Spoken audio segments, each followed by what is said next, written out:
Hey there, we're back. It's Wired Up Retro episode number 39. I'm calling today's episode the Some Things You May Not Know About the Controllers You've Used to Play Your Atari 2600 games. And no, this isn't a be-all and end-all of, things that you didn't know. I will say there's probably, of all the ones I'm going to mention today, there might be one or two where you would say, I didn't even know that. So you're probably going to know a couple of them, but I'm just throwing these out here. These are kind of the secrets that I'm going to reveal about Atari 2600 controllers. So hopefully this will be an interesting episode for everyone today. If you're interested in classic video gaming, this is the channel which you want to be at today. All right, so let's go into this a little bit. I do want to touch on Trakballs. These are all compatible with the Atari 2600. This is made in the days of the 2600, and this basically is called the CX22. It's the model number CX22. This one, on the other hand, is also an Atari Trakball that's called the CX80, and obviously made later on. It looks a little sleeker. It's got these easier to press buttons. You could say they're bigger. It's just a little easier functioning.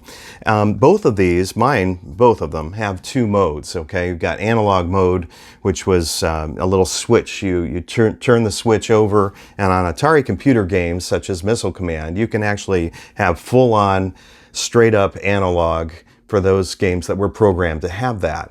But if let's say you plug this into your Atari 2600 and you have the switch flicked over to that, it doesn't function properly. So you got to switch it over to digital mode, and then this just kind of acts like your joystick would, except I'm going to mention something in a minute that makes it a little unique. This has that as well, a little switch. So on the 2600 it functions fine. This is made for the Sega Master System. It's called the Sega Sports Pad, and it has two modes. It has sports mode and control mode, so it's reminiscent of these two. They made certain games for the Master System that had the sports mode for the trackball function. Only a couple games were made with that in mind. So if you have another game plugged into your Master System or your Atari, you're going to have it not in sports mode, but you're going to have it in control mode, where it will just be a joystick emulator, basically. Now this over here, this is called the Wiko Command Control. It's in their Command Control lineup of products. This particular trackball has the button on the left, trackball on the right for right-handers, kind of more specific for right-handed people. Same with the Sega Sports Pad. These two buttons have independent action on the Master System. Only one's going to work if you plug it into your Atari 2600. So anyways, more for the right-handed person. These, though, Atari kind of wanted both right and lefties to enjoy their trackballs, so that's really one nice thing about both of these. And these are not independent action. They do the same thing. Right and left function the same. All right, so hopefully that makes sense. So anyway, what is the secret? Okay, I will get into that. Well, the CX80 right here doesn't seem to offer this special simulated analog control when it's in the digital mode, okay? Now, like I said, it has an analog mode for those games that were specially programmed for the Atari computers, those 8-bit computers like Missile Command. Those games do have full analog. But if it's switched into the other switch mode, this will only be functioning digitally. In other words, you move this a lot, and the ship on the screen moves a lot, and you move it just slightly, and the ship still moves a lot, okay? This, on the other hand, the Atari Trakball made for the original 2600, the CX22, has what I would call simulated analog control. And it uses pulses to accomplish this when it's in this digital mode, okay? So it's not, it is digital, but it doesn't feel digital. It kind of feels more analog. So I'm going to show up on the screen a little bit of the difference here. You can see that the Atari CX22 is allowing that ship to move a little slower, and then when you move it a little faster, it actually picks up pace. And this controller, the CX80 on the other hand, it seems to have the ship moving always at the same speed, no matter how slow you turn it or how quickly you turn it. And if you do move it really slow, sometimes you don't get the function like you were hoping. So you do have to move it at a certain pace in order to get the ship moving at all. So hopefully that makes sense. Now, there's another couple little secrets here I want to reveal, and that is this Sega Sports Pad actually has that simulated analog control, just like the CX22 for Atari has. And I found it to be very, very similar in its simulated analog control. So both of these, the Sega Sports Pad and the Atari CX22, have that, whereas the CX80 doesn't. And now I also noticed that the Wiko command control, which I'll show up on the screen playing Space Invaders, it also has that simulated analog control, you know, using the pulses to accomplish that. But you can kind of tell that it's less smooth in its pulses, okay? When you move slowly, you can kind of see it jitter a little bit. So it's definitely not as up to par as the Atari and the Sega offerings. All right. So those are some secrets. Maybe you didn't know that. I found it a little surprising. All right, now the next one I want to talk about is the secret number 2, the combo controllers. And you know, there are 2 Atari compatible joysticks that also have a paddle on board. And so I'll hold up one of them. This is called the Sears Video Arcade 2 controller. So you've got regular joystick function, and these are, again, not independent function. They do the same thing. But it also has a twist mode, and that is a paddle function. Another controller that has this is made by Coleco, and this is called the Gemini controller. And Gemini is a clone of the Atari 2600. So this is your joystick, and there's your paddle. And when this is plugged in, it will function nicely. I also have a similar controller. This one is called the Dual Command. It has a different label. This one says the Gemini Video Game System on it, and then this one says Dual Command. But you know, they're pretty much identical other than that. So yeah, these are the controllers that I have that are combo controllers. And another thing I'll mention, this Sears Video Arcade 2 came with this console, and this has actually 4 ports for video game controllers. 1, 2, 3, 4. Why did it have that? Well, you know, an Atari 2600 paddle basically has a splitter in it. It's basically 2 paddles for 1 port. Well, these controllers I was showing you only have a single plug, and they're not splitted controllers. So if you plug into this Sears Video Arcade 2 into number 1, this paddle will function as a normal paddle, including the button pressing. But if you plug this into, let's say, a 2600 that's an Atari-made console instead of a Sears-made console, or a 7800 for that matter, or a Gemini for that matter, you're going to basically get, for the paddle games, the regular paddle action, but when you press the button, nothing happens. You actually have to tilt it to the right to get it to fire. The fire button is done by pressing right. So on a game like, let's say, Kaboom, you can actually, you know, start the game by tapping right, and then just use your paddle motion to play the game, which is fine. But in a game like Solar Storm, where you actually have to be firing throughout the course of the game, you're going to be moving this back and forth and also tapping to fire, which it gets really challenging and quite difficult. So this is not an effective controlling means, this is not going to be effective if you've got it plugged into an Atari 2600 or a Gemini, but it will be effective on the Sears Video Arcade 2, where the buttons are programmed, or it's wired up properly. So now, how do you resolve this issue? Whether you're using this Gemini compatible controller or the Sears Video Arcade 2 controller, the buttons on paddle games can function properly if you have a Gemini splitter cable. This is made by Coleco, and you plug 2 of your controllers, you know, either these 2 together or these 2 together, into this splitter, and suddenly on Atari 2600 consoles or Gemini consoles, these buttons on the paddle games will work, and you no longer have to tap to the right to get it to fire. So that might be a little bit of a secret that you've never heard before, maybe. So just keep that in mind if you ever do find one of those and you're trying to play paddle games. You might want to find that pretty rare splitter. These things have become quite rare. I will say that this one I found locally at a game store. You know, I found it in the wild for $5. And thank you, Game On of South Columbus. It's an awesome find for me, and I've been looking for one of these for quite a number of years. I actually found this, I don't know, 8 or 12 months ago. but I felt very fortunate the day I found it for the price I found it at. You can find these online, sometimes for as little as $20 or $30, or as high as $50, depending on who the seller is. So yeah, if you can find it for $5, you're getting pretty lucky. All right, so let's move on to number 3. All right, so number 3 is the Omega Race with the 2-button booster grip. Okay, so I have Omega Race right here. When plugged into the Atari 2600, if you put this booster grip on top of your regular Atari controller, it enables you to have a button for fire and a button for thrust. Okay, independent action. And that's kind of cool.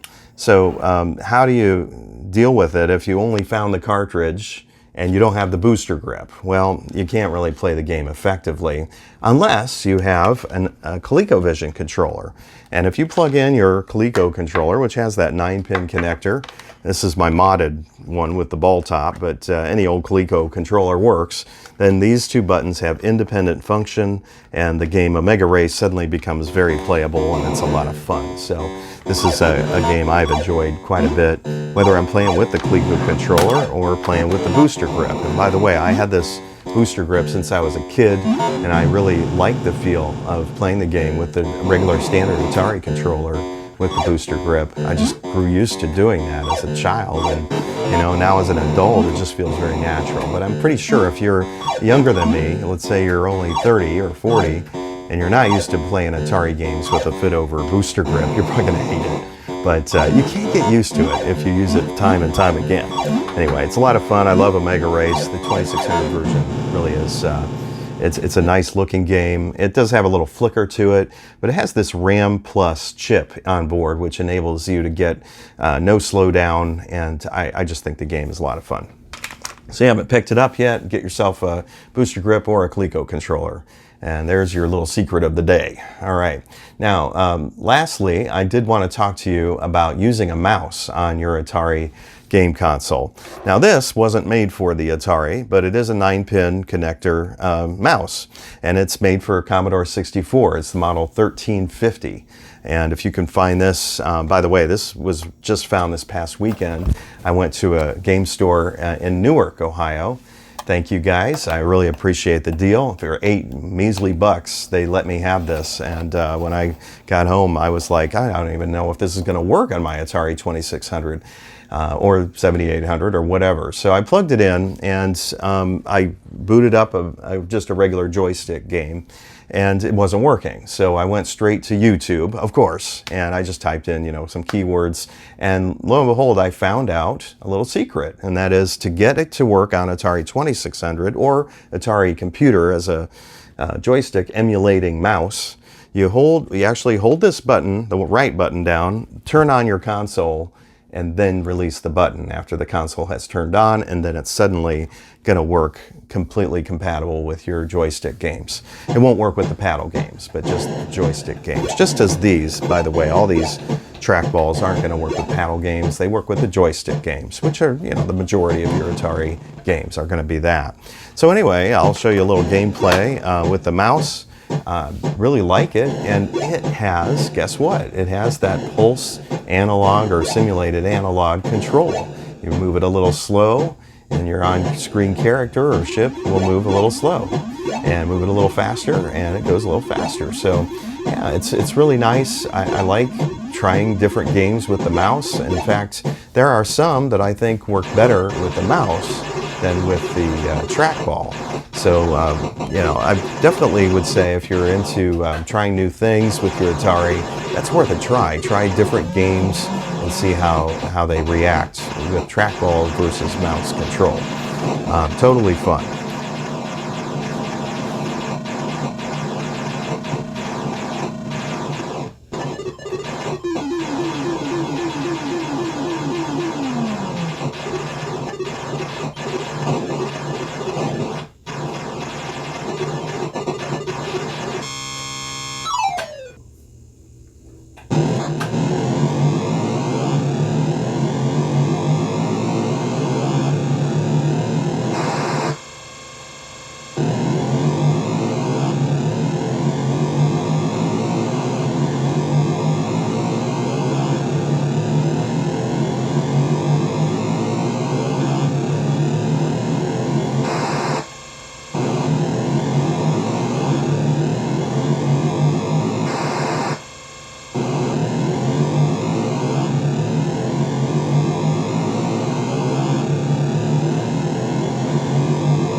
so that is about it for today. I did cover 4 different secrets for you today. Hopefully one of them is astounding to you, or at least a little bit of a surprise. So hopefully you guys are out there having fun. I'm definitely enjoying my systems. I just got my Atari 5200 delivered back to me by my friend Jeff Prescott, who did some really good work on the 5200 console for me. I really appreciate you, Jeff, for all you did, and came out great, so appreciate it. Okay, so I think that's all I got for you. We'll talk to you in the near future. I've got an upcoming episode, still deciding which one to present, but I've got an upcoming episode that has to do with the Nijicon for the PlayStation and using it on PlayStation 3 and maybe even PlayStation 4. That's a racing game controller. I'm really into racing games, so I think you guys might enjoy that episode if you do like to race around with analog controllers. And I also got an upcoming episode, hopefully with regard to the Super Nintendo controllers being used on the N64. And that could be a whole lot of fun, so we're looking forward to presenting that. Okay, so hopefully you enjoyed the episode. Give us a like. Definitely check out my Twitter. If you're a person on Twitter, follow me. I'll see if I can look into following you as well. All right, take care. Thank you.